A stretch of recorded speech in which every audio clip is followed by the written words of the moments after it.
One day, James had to wait at the station until Edward and his train came in. This made him cross. "Late again!" Edward laughed, and James fumed away.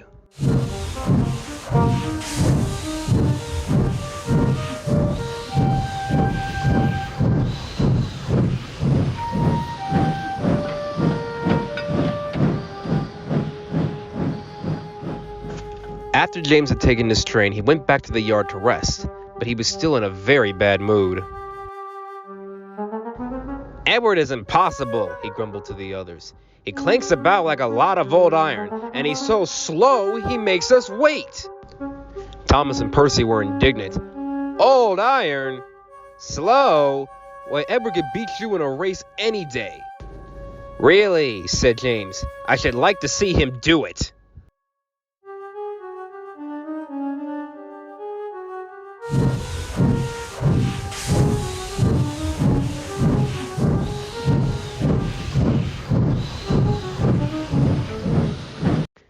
Later that day, Thomas was telling Edward what James had said. "Pay him no heed, Thomas," he said. "He'll get over it." "But he called you old iron." Edward laughed again. "I've been called much worse than that, Thomas, I assure you." Edward's face then fell. "Are you sure he's not getting to you?" asked Thomas. Edward then perked up. "It's not that, Thomas, it's just... Do you know who Charlie Murray is? What's he got to do with any... Oh... He's retiring soon, isn't he?" "Yes, and I'm kind of sad about it.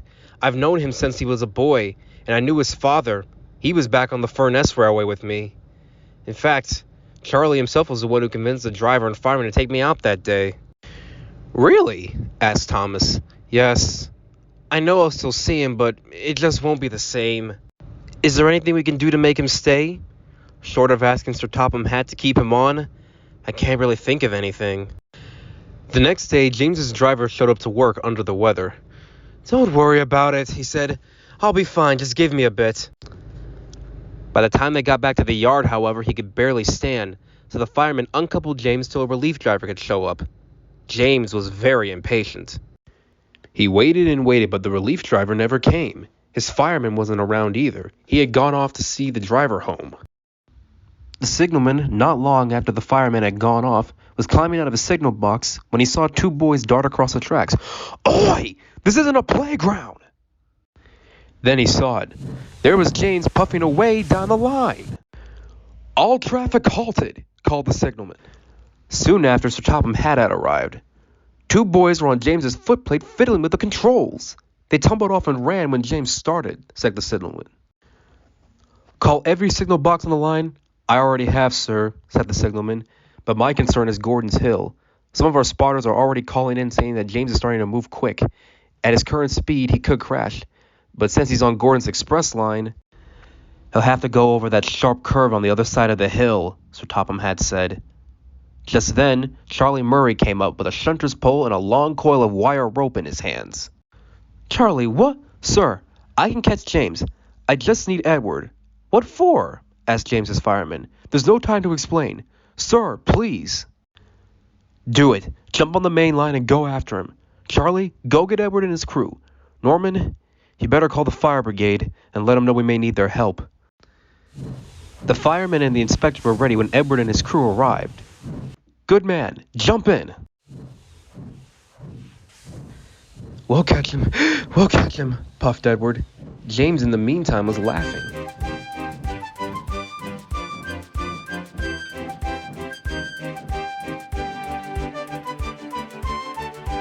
What a lark, he chuckled to himself.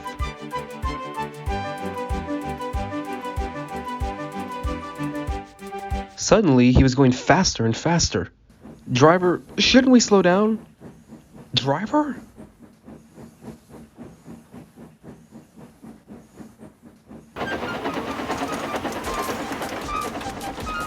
He realized he had no driver.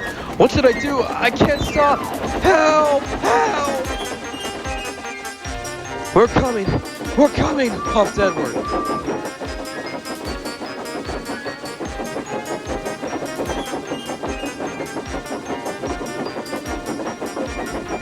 Edward was panting up behind with every ounce of strength he had.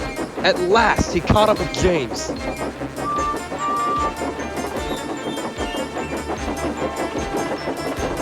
"Steady, Edward!" called his driver.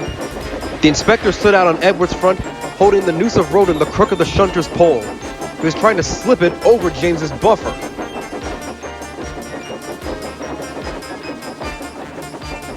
The engine swayed and lurched.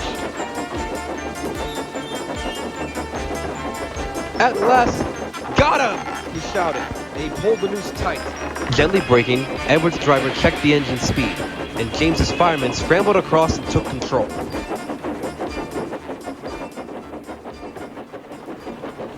"So, the old iron caught you after all," chuckled Edward. "I'm sorry," panted James. "Thank you for saving me. You were splendid, Edward." "That's all right," puffed Edward. The engines arrived at the next station. Sir Topham Hatt was already there. "A fine piece of work," he said. "James, you can rest and then you may take your train. I'm proud of you, Edward. You shall go to the work so we can get those old worn parts of yours mended." "Oh, thank you, sir," said Edward. "It'll be lovely not to clank." Edward was gone for a long time after that. He was sorely missed, mainly by James. The boys who had caused the incident were forbidden from being anywhere near the engines until they could be trusted. When Edward did come home, he received a raucous welcome from all of the engines. The loudest one whistling for him was James. As for Charlie Murray, he will retire eventually, but he and Edward still see each other plenty. And both are very happy that he no longer clanks.